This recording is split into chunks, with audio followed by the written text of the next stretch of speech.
Aqui, professor Rafael Marques, mais uma vez na área. E aí, tchutchuco? Vamos continuar nossa brincadeira, hein? Vamos agora continuar falando um pouco mais sobre os hormônios adeno-hipofisários. A gente já começou essa brincadeira em vídeos passados. A gente já comentou um pouco sobre o hormônio GH, já comentamos sobre o TSH, ambos hormônios adeno-hipofisários. Agora a gente segue aqui o nosso bate-papo, conversando mais um pouco sobre os hormônios folículo estimulante, conhecido como FSH, hormônio folículo estimulante, tá? Então, sobre o nosso querido FSH, a gente vai comentar que ele age em gônadas, que são o quê, moçada? Que são os testículos e os ovários, E aí, nesse caso, como ele age sobre testículo e ovário, a gente vai acabar comentando que eles são hormônios gonadotróficos, Lembrando que esse termo trofia significa estímulo, a indução da atividade lá dessa determinada glândula, tá bom? Então, em relação a esse camarada, a gente vai comentar que nos homens ele vai ter lá uma ação estimulante em um grupo de células lá no nosso testiculinho, chamado de células de Sertoli, que induzem a espermatogênese. Nossa, Rafa, que nome sexy, Espermatogênese, gênese, origem, espermatozoide, tá? Então ele estimula a produção dos espermatozoides. Então tem aqui uma imagem para a gente entender melhor como é que vai funcionar essa brincadeira. Tá aqui a minha adenohipófise, ele está produzindo o FSH, que vai atuar na célula de Sertoli. E aí a célula de Sertoli lá induz a nossa querida espermatogênese, tá? Quando a gente fala nas meninas, porque eles também atuam nos ovários, lá nas mulheres você vai ter a estimulação de um outro grupo de células, que são chamadas de células foliculares, tá?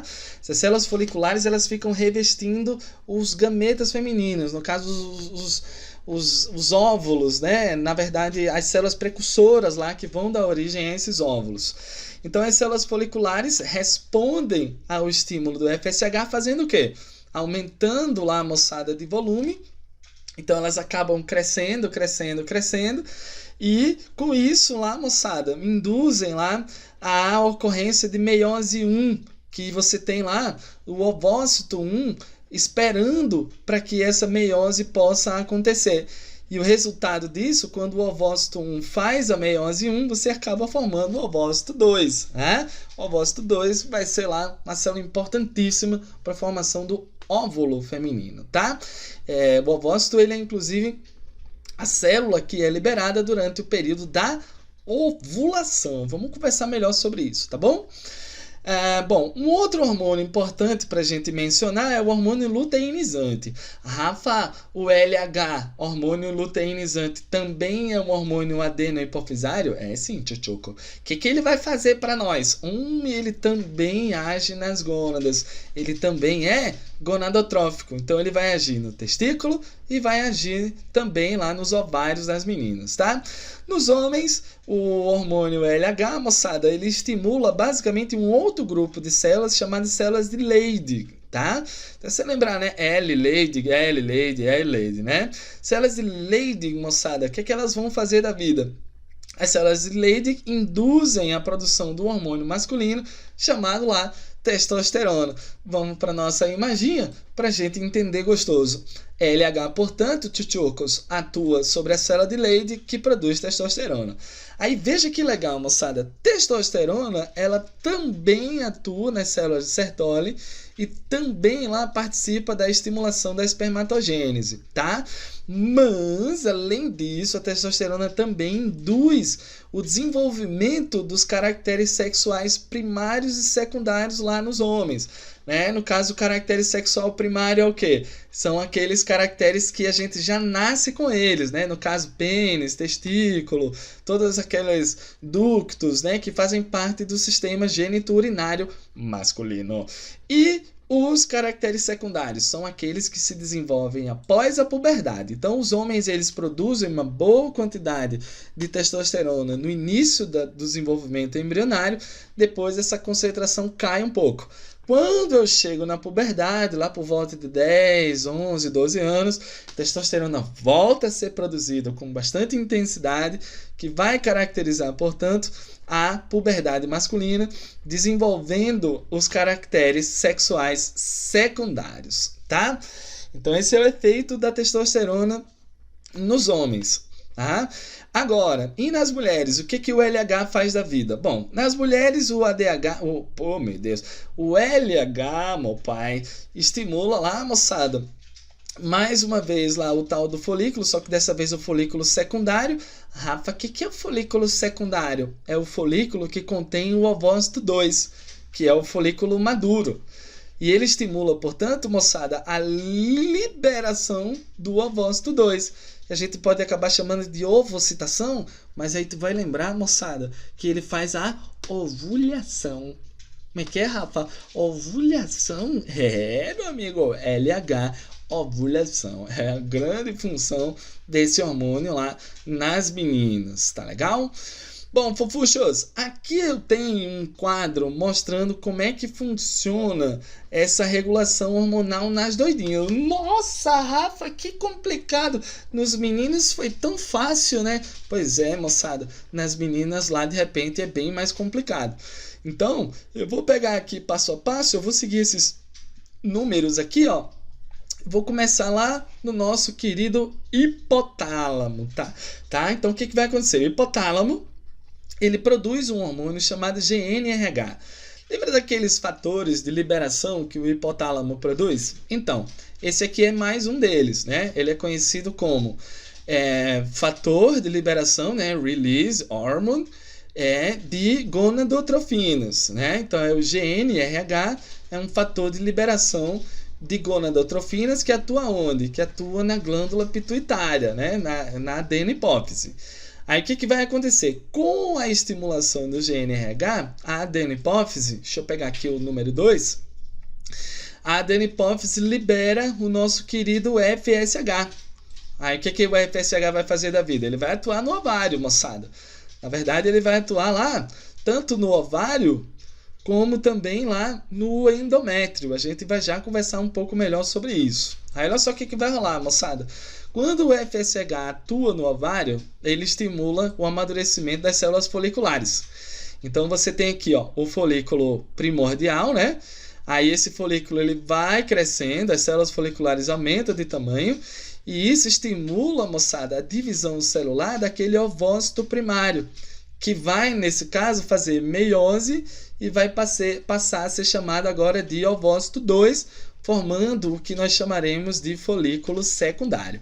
Guarda o folículo secundário, que a gente já volta para conversar melhor sobre eles, tá? Bom, o terceiro hormônio que a gente conversa aqui é o nosso querido estrógeno. É um hormônio tipicamente feminino, produzido por essas células foliculares. Então fica mais ou menos assim. O FSH atua na célula folicular, a célula folicular cresce e começa a produzir o estrógeno. Rafa, o que o estrógeno faz da vida? Ele vai lá no hipotálamo e fala assim, hipotálamo, quero mais. Quero mais FSH. Aí produz mais FSH, mais estrógeno, mais FSH, mais estrógeno. Esse é um exemplo, moçada, de um feedback positivo, onde você tem um estímulo que induz a outro e esse segundo estímulo induz a um aumento do primeiro. É como se ele se retroalimentasse. O primeiro alimenta o segundo e o segundo alimenta o primeiro, né? Você só tem o aumento na concentração desses hormônios na circulação das meninas, tá? Mas, além desse efeito do estrógeno, a gente volta aqui para baixo e a gente vai lembrar que o estrógeno também vai atuar lá, moçada, lá no endométrio. Estava comentando que o FSH atuava no endométrio de forma indireta, né? Através lá do estrógeno. Então, o estrógeno, tchutchucos, ele vai fazer o quê? Ele vai induzir a uma proliferação das células do endométrio, aumentando a vascularização e tal.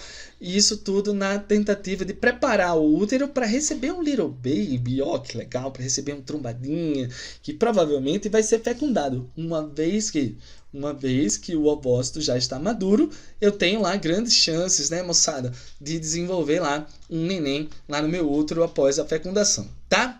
Bom, seguindo aqui a nossa conversa, a gente passa para o ponto número 5. O que é o ponto número 5? Aqui a gente já vai trabalhar sobre o LH, né? Que a gente não tinha comentado ainda. Então o LH aparece na conversa depois de algum tempo. O LH também vai ser liberado pela adenohipófise e ele vai aqui, ó, olha o que ele vai fazer, moçada, olha o que ele está fazendo aqui, ó. Aqui é o ovócito 2 que está sendo liberado, então ele induz, vou repetir, a ovulação. Oh meu Deus, a ovulação. O LH induz a ovulação, liberação lá, moçada, do ovócito. Tá? Bom, uma vez que o ovócito lá, moçada, foi liberado, né? Eu estou mostrando aqui o ponto número 6 como a ovulação, você tem grandes chances, né, com esse ovócito presente nas tubas e muita chance lá de sofrer fecundação, tá? A gente vai já voltar para falar um pouco melhor sobre isso. Bom, eu queria que você seguisse aqui para o lado e você percebesse que as células foliculares não foram liberadas. Quem foi liberada foi o ovócito, né? A célula folicular ela permanece dentro do ovário e após a ovulação, essas células acumulam bastante gordura e agora começam a apresentar esse aspecto. Olha só que legal. É chamado de corpo lúteo. E aí o que esse corpo lúteo vai fazer para nós? Ele vai produzir duas coisas. Na verdade, ele vai produzir uma coisa, que é a progesterona.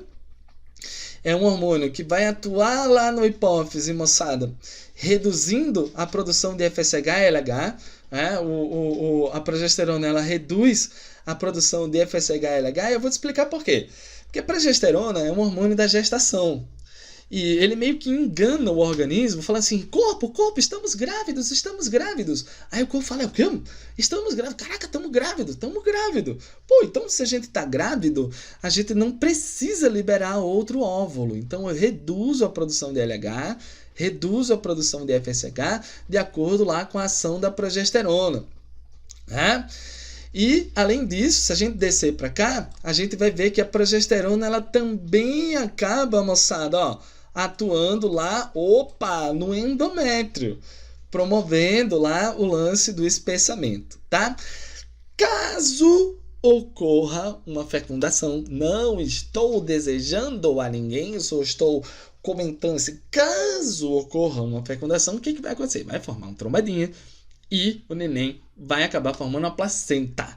Essa tal dessa placenta vai produzir um outro hormoninho, que é chamado de HCG, e esse hormônio vai atuar, moçada, lá no corpo lúteo, retardando a sua degeneração, e de repente lá, para que eu continue produzindo progesterona, continue produzindo HCG, mais progesterona, mais HCG. Então, esses dois hormônios se mantêm em altos níveis durante a gestação e é isso que mantém o neném dentro do útero, tá? Complicado pra caramba, é muita seta e vai, sobe, desce. Eu acho que tem uma forma da gente facilitar essa análise e a gente vai, olha, quem chegou aí, meu amigo, chegou o tal do ciclo menstrual. A galera enlouquece, né? Eu tô arrepiado já aqui, ó, moçada, de quanto a galera enlouquece com esse tal desse ciclo. Mas a gente vai devagarinho aqui, vai ficar gostoso, tá? Vamos lá, ó, moçada. Aqui, o que a gente vai ter? Aqui eu tenho uma série de curvas de vários hormônios que estão se sucedendo num ciclo que gira em torno de 28 dias, né? Então aqui a gente tem o primeiro dia do ciclo e aqui a gente tem o 28º dia do ciclo que caracteriza o último dia, tá? Então, nessa primeira curva, ele está mostrando temperatura. A gente vê que a temperatura oscila durante o ciclo. Inclusive, ó, a partir do 14º dia, a temperatura corpórea feminina sobe ali 37 ponto alguma coisa, né? 37,5. Inclusive, é uma boa ideia, é uma boa estratégia para saber se você está no período fértil, né? Já a gente vai conversar melhor sobre isso. Então, a temperatura aumenta após o 14º e quando chega finalzinho da segunda metade, né? 25º dia, 26º, ela acaba caindo e volta para a temperatura normal, né? Aqui essas duas setinhas, aqui essas duas curvas, a gente tem o hormônio luteinizante, o LH em azul, e aqui eu tenho o hormônio folículo estimulante, o FSH em verde. Então, perceba que esses dois hormônios, eles também sofrem lá uma série de alterações de concentração no sangue, eu queria que você percebesse o seguinte, que ele vem com a concentração relativamente boa nos primeiros 10 dias do ciclo. Quando vai se aproximando do 14º, esses hormônios começam a subir loucamente, como se não houvesse amanhã. Rafa, me fala por que está tendo esse pico aqui, ó, de LH e FSH no 14º dia. A culpa disso, moçada, é desse hormônio aqui, ó, que é o estrógeno. Você vai lembrar que quando o FSH é produzido, ele manda produzir estrógeno. Aí o estrógeno manda produzir FSH, que manda produzir estrógeno, FSH, estrógeno. Então os três sobem. Perceba que LH sobe, FSH sobe, estrógeno também sobe próximo ao 14º dia. Eu sei que quando eu chego aqui, ó, nessa concentração de LH, eu cheguei a um pico de LH, aqui você vai ter hormônio suficiente para ocorrer repete comigo aí, bem gostoso, fala para mim, ovulação. Oh, meu Deus do céu. Então, é no 14º dia, fofuchos, que vai ter o lance da ovulação, né? Uma vez que o óvulo foi liberado, forma o nosso querido corpo lúteo e olha quem começa a chegar na parada. O roxinho aqui, ó, progesterona. Progesterona, ela vinha ali, ó, tímida, ela vinha lá, quietinha, até o 14º dia. Depois do 14º dia, bufo, tu tem um pico de progesterona. Aqui, ó, agora é open bar de progesterona. O que ela faz? Ela inibe o FSH e inibe o LH. Perceba que, então, a partir do 14º dia de gestação, eu tenho... Oh, meu Deus! A partir do 14º dia do ciclo menstrual, tu tem dois hormônios que estão bombando. Progesterona é o mais bombante de todos e o estradiol, que no caso é o estrógeno, está bombando mais um pouco menos, né? Bom, nesse período, estrógeno e progesterona, estamos falando assim para o corpinho, ó. Corpo, estamos grávidos, o corpo, caraca, estamos grávidos, puta, meu amigo, o útero enlouquece, cara. O útero enlouquece porque a única função do útero no corpo feminino é gestar uma criança. Então, quando eles dizem que a gente está grávido, o útero, olha só o que o útero faz, cara. O útero vai acabar espessando o seu endométrio. Isso na tentativa de receber um neném, né? Se preparando para receber um neném. Bom, se houver fecundação, o que vai acontecer? Estrógeno e progesterona continuam bombando. Você vai ter a placenta, produz o HCG, que estimula a produção de progesterona, que produz HCG, progesterona, HCG. Então, você tem a gestação que se mantém esses dois hormônios em alta. No final da gestação, lá por volta do 9º dia, do 9º mês, a placenta ela tem um período de vida útil, então ela se degrada naturalmente. E com 9 meses ela já está bem desgastada. Então a placenta para de produzir o HCG, progesterona começa a acompanhar essa queda, e aí você tem os baixos níveis de progesterona que induz ao trabalho de parto, que induz as contrações uterinas. Mas vamos imaginar que a fecundação não aconteceu. Quando a fecundação não acontece, lá por volta do 25º dia do ciclo menstrual, você vai ter uma queda de progesterona, porque o corpo lúteo, naturalmente, ele se degenera, então ele para de produzir progesterona, cai o estrógeno. Aí eu chego a níveis muito baixos aqui nesse período. E aí é nesse momento que o útero percebe que aquilo não passou de uma mentira. Progesterona foi embora, o útero, progesterona, cadê você? Progesterona, cadê você? Progesterona! O útero, cara, se decepciona porque ele percebe que não tem gestação nenhuma, cara. E aí ele se decepciona tanto que ele começa, olha só, chorar lágrimas de sangue. Oh, meu Deus do céu! Aqui é o período menstrual, onde o útero vai eliminar tudo aquilo que ele armazenou, os vasos sanguíneos se rompem e você acaba tendo lá o período menstrual, que vai começar um novo ciclo, inclusive, que dura coisa de 4 a 5 dias normalmente. Então o período menstrual, o primeiro dia da menstruação, ele caracteriza lá, moçada, o início de um novo ciclo. Tá? Uma coisa importante, pílulas anticoncepcionais. O que eu quero com uma pílula anticoncepcional? Eu não quero ovular, né? A pílula anticoncepcional ela serve para não permitir a liberação de um óvulo. Como é que eu não libero um óvulo? Quando o FSH e LH estão lá embaixo. Lembre-se que eu libero o óvulo aqui, ó. FSH e LH lá embaixo eu não libero. Então o que a pílula quer fazer? Ela quer simular esse quadro aqui, ó. Só que ela quer simular esse quadro durante os 28 dias. Eu não quero ter essa oscilação aqui, ó. Então, o que a pílula vai conter? Ela vai conter grandes concentrações de estrógeno e progesterona. E aí, o que vai rolar? Estrógeno e progesterona vão se manter altos durante todo o período. FSH e LH vão se manter baixo durante todo o período. O corpinho vai ficar enganado que está grávido durante todo esse período, não vai ovular. Aí o resultado disso, não ovulando, não tem risco lá de gestação.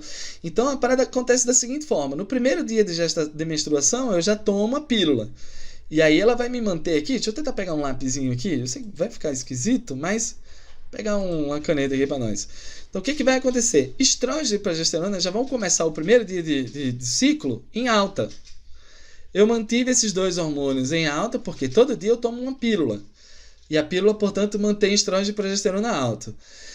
Nas cartelas convencionais, você tem uma média de 24, 25 pílulas, mais ou menos, 25 comprimidos. Porque quando eu chegar no 25º dia, eu quero que a progesterona caia. Porque quando a progesterona cair, aí eu tenho um período menstrual, eu vou menstruar durante... Eu vou aguardar, né? Eu parei de tomar a pílula no 24º dia do ciclo. Então eu vou aguardar 3, 4, 5... 4 dias em média, a menstruação chega. E no que a menstruação vier, eu já sei que eu estou num novo ciclo. Eu já iniciei um novo ciclo. Então, no primeiro dia de menstruação do próximo ciclo, eu já volto a tomar a segunda cartela, para não dar chance alguma de isso aqui acontecer. Olha lá, moçada. Não dá chance alguma de FSH e LH acabarem apresentando esse pico. Tá, moçada? Então, criançada, espero que eu tenha ajudado aí nessa empreitada super complexa que é analisar o ciclo menstrual, que é analisar esses hormônios gonadotróficos. Estamos aqui para lhe ajudar. Queria lhe dar um grande abraço e até a próxima. Falou!